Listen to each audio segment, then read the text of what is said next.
Assalamu alaikum wa rahmatullahi wa barakatuhu. Alhamdulillah ve salatu ve selamu ala Resulillah amma ba'd. Hürmetli ustazlar ve kırındaşlar, bugünkü tefsir dersimiz Bakara suresi 120. ayetten 127. ayetkice. Euzu billahi mineşşeytanirracim. Bismillahirrahmanirrahim. وَلَنْ تَرْضَى عَنْكَ الْيَهُودُ وَلَا النَّصَارَى حَتَّى تَتَّبِعَ مِلَّتَهُمْ قل إن هدى الله هو الهدى ولئن اتبعت أهواءهم بعد الذي جاءك من العلم ما لك من الله من ولي ولا نصير الذين آتيناهم الكتاب يتلونه حق تلاوته أولئك يؤمنون به ومن يكفر به فأولئك هم الخاسرون. Yukarıda okulan ayetlerinin kısaca tercümesi. Allah subhanahu ve taala bu ayette Peygamberimiz Muhammed sallallahu aleyhi ve sellemge hitap kılıp ve tevendik işlerden agahlandırıp şundak deydi. Yahudina ve Nasaralar sen İslam dinini terk kılıp ulanınki fikir, karışı yoluğa ergeşmegiçe ular hergizmi senden razı bulmaydı. Eğer perzen sana roşan hakikat kelgenden keyin sen yoki sening ergesh kuchchilaring mu'minlardan musulmonlardan bir kishi agar shunda qilib qolsa Yahudi Nasaralarninki qarashlari yo'llariga ergashib qolsa sen Alloh tarafdan sana yordam beradigan sening ishlaringga nusrat ato qiladigan bir yordam topolmaysan. Bu nimidin dese batıl ehli bilen chiroyli bir kelishib o'timiz deb haqiqatni tark qilib qolsa buning oqibatininki intayin xatarlik bo'ladiganligini bayon qilib berishdir. Qur'oni Karim kitob berilgan, ya'ni Yahudi Nasaralardan yoki ahli kitoblardan bo'lgan bir jamoat to'g'risida so'zlaydi. U jamoat o'zining qo'llarida Alloh tarafdan o'zlariga nozil bo'lgan kitobninki hukmi bo'yicha, shu qo'llardagi kitobning hukmi bo'yicha amal qiladi va u kitobdagi haqiqatga ergishadi. Ular o'zining qo'lidagi, ya'ni Tavratda Payg'ambarimiz sallallohu alayhi va sallamning Alloh tarafdan oxir zamonda avatiladigan haqiqiy payg'ambar ekanligini bildiradigan ochiq alomat, dalil, isbotlarni topadi. Shuning uchun ular Payg'ambarimiz sallallohu alayhi va sallam Madinaga hijrat qilib kelgandan keyin Payg'ambar alayhisalomdagi alomatlarni shu o'zining kitoblaridagi muvofiq ekanligini ko'rgandan keyin Payg'ambar alayhisalomga iymon etishga oldiraydi. Ammo yana bir bo'laklar bo'lsa Yahudiylarninki haqiqatni yo'shirib o'zining kufrligini davomlashtirdi. Bular uchun dunyo oxiratda ziyondan boshqa narsa yo'q. Alloh subhanahu va taolo deydi: Isroil avlodlari, mening sizlarga diniy tarafdan va dunyolik tarafdan ato qilgan ne'matlarimni eslanglar. Men sizlarni o'z zamonida shu sil yashagan davr va zamonda hamma kishilardan sizlarni fazilatlik ortiq qildim. Sizlardan ko'plab aqimoqi payg'ambarlarni avatdim va podshohlarni qadim.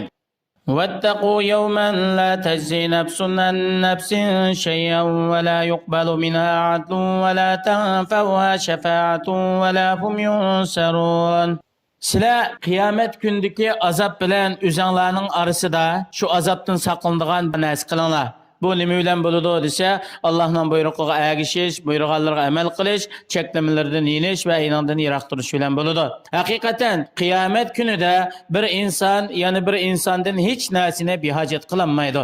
Qiyomat kunida bu azobdan qutulib ketay deb har qancha bir katta pidi biray desimi, bir narsani birib qutulib ketay desimi qabul qilinmaydi. Shundaqla har qancha darajasi, martabasi, amali ustun bo'lgan hech qanday bir odamning shafaatininki foydasi bo'lmaydi. Bu kunda Allohdan boshqa hech qanday bir yordam berguchi bo'lmaydi.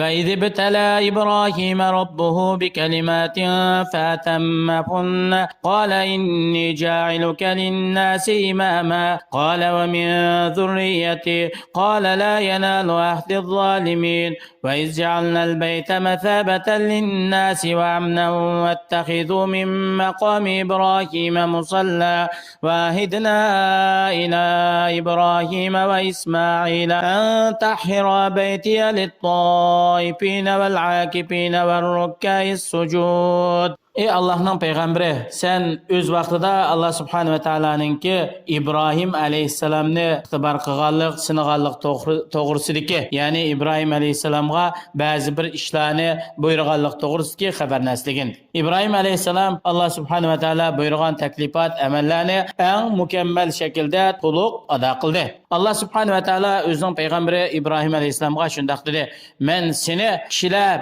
sening sharkatlaringda, axloq fazilatlaringda, taat ibodatlaringda seni ulgu qiladigan, kishilar sana ergishadigan kishilarga seni bir namuna ulgu qilaman" dedi. İbrahim aleyhisselam aytdi: "Ey Rabbim, mening avlodlarimdanmi kishilar ularga ergishadigan bir yetakchi bo'ladigan diniy yetakchilarni qilsa" debdi.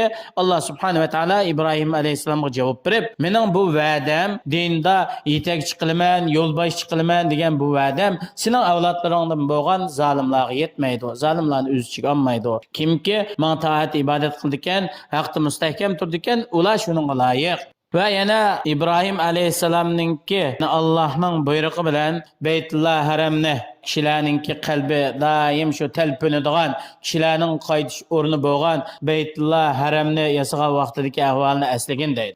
Ya'ni insonlar Beytullahga bir qitim birib, yana bir qitim qaytib kelsa, ularning qalbida bir xil Allohning beytiga bo'lgan bir ishtiyoq bo'lganlikdan qalbi shu Beytullahga aloqador bo'lib qoladi. Alloh subhanahu va taolo Beytullahni noiti kishilar uchun tinch, xotirjam, amin bir joy qildi. Bu Beytullahda bir-biriga tajovuz qilinmaydi, dushman qilinmaydi. Va Alloh subhanahu va taolo insonlarga dedi: "İbrahim aleyhisselam Ka'bani yasagan vaqtida putu qo'yib, o'rtug'an shu tashning o'rnini sizlar namoz o'qiydigan joy qilinglar" dedi. Va biz İbrahim va uning o'g'li İsmoil aleyhisselamga Allohning beyti bo'lgan bu Ka'ba haramni har xil moddiy, ma'naviy nijosat paskinchilikdan tozalashga buyurdik. Shundaqla bu Beytullah haramda tavof qilish, e'tikof qilish, namoz o'qish va boshqa ibodat ishlarini qilishni maqsad qilgan kishilar uchun u joyni tayyorlashga vasiyat qildik.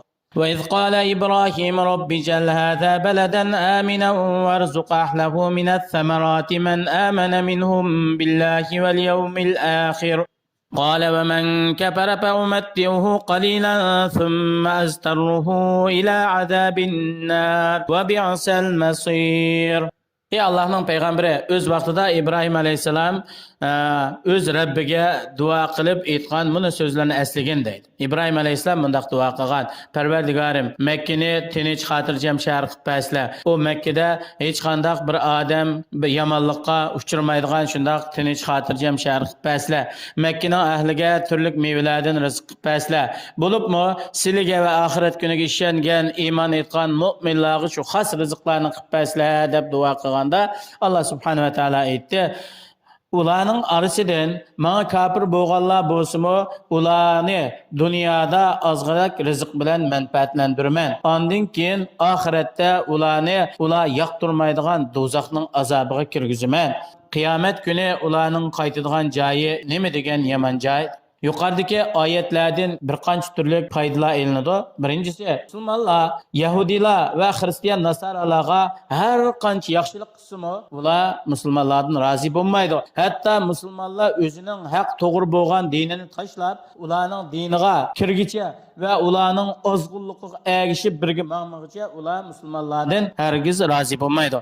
Hamdaki dindagi yo'lboshchilik, imomlik, diniy yetakchilik bu martabasi kimga yetadi desa, buningga faqat Allohning buyrug'ini turg'izishda jafo mushaqqatlarga sabr qilgan, Allohning va'dasiga chin qalbidan ishongan shunday kishilar buningga erisha oladi. İbrahim aleyhisselamninki haram shahriga qilgan duosining barakatidan Alloh subhanahu va taolo haram shahrini kishilar uchun xotirjam, tinch makon qilib berdi. Ve ularga turli rizqlarni qilish bilan alohida ularga yana ortiq ne'matlarni ato qildi.